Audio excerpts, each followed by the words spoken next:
Welcome to This Explainer. Today, we're diving into something I know we've all experienced, the architecture of daydreams. I mean, have you ever caught yourself completely zoned out, just lost in a world that literally does not exist? Well, let's unpack exactly why your brain escapes into fantasy. Because honestly, understanding this, it is going to completely change how you view your own mind. Picture this for a second. You're just sitting there, right? Listening to music, the rhythm is steady, the melody kind of washes over you, and the outside world, it just starts to blur. You're staring out the window, maybe watching the cars roll by. Everything around you fades into this comfortable, quiet background hum. It's just a moment of total stillness. And suddenly, bam, your brain creates an entire movie. Out of absolutely nowhere, you're thrust into a totally vivid, entirely fake scenario where you finally deliver that perfect, devastating comeback to the barista. Like 3 hours after the conversation actually ended. But for a fleeting moment, it feels entirely real.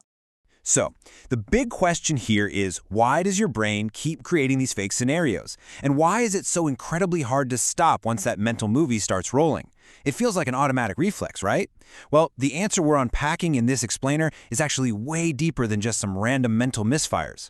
Let's get into section 1, fulfilling unmet emotional needs. Think about our core human desires for a second. We're talking attention, comfort, validation, love, success, and closure. The research points to this really fascinating reality. Your daydreams are rarely ever random. They are a direct reflection of an emotional void you're experiencing in real life.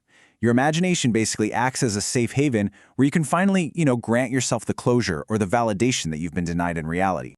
Moving on to section 2, the illusion of control. Look, real life is inherently chaotic.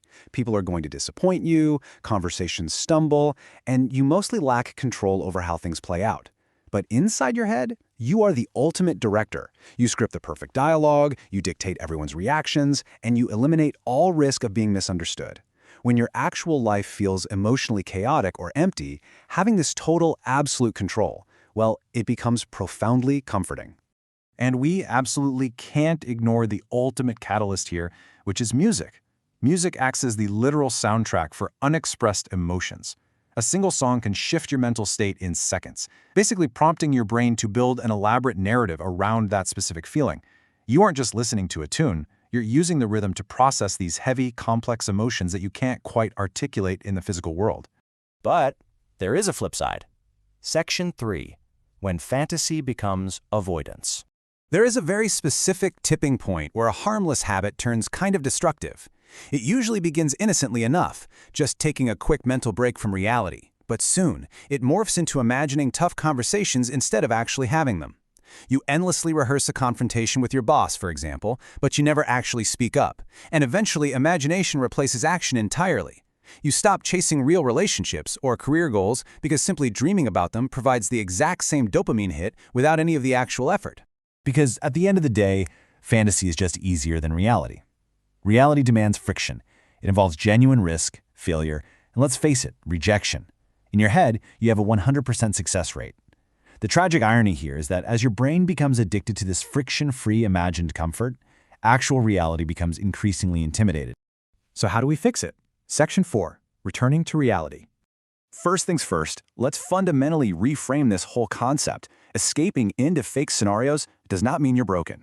Not at all. It is a highly evolved, profoundly normal cognitive tool for processing complex data. Your mind is simply trying to navigate a really overwhelming environment. We just need to figure out how to harness it. So here is how you reclaim control. Number 1, notice what your scenarios are actually about. Treat your daydreams like raw data, revealing your real-world blind spots. Number 2, stop judging yourself for having them, which honestly only causes more friction. And most importantly, number 3, build small physical pieces of that imagined life. If your mind is screaming for recognition, use that underlying craving as the raw motivation to take just one real, tangible action today. Ultimately, your fake scenarios are proof that your mind is deeply, desperately searching for something meaningful. So the next time you catch yourself drifting away, stop and ask yourself, what is my mind trying to give me that reality currently isn't? The answer might just be the exact blueprint you need to start building your real life. Thanks for joining me on this explainer. Keep learning.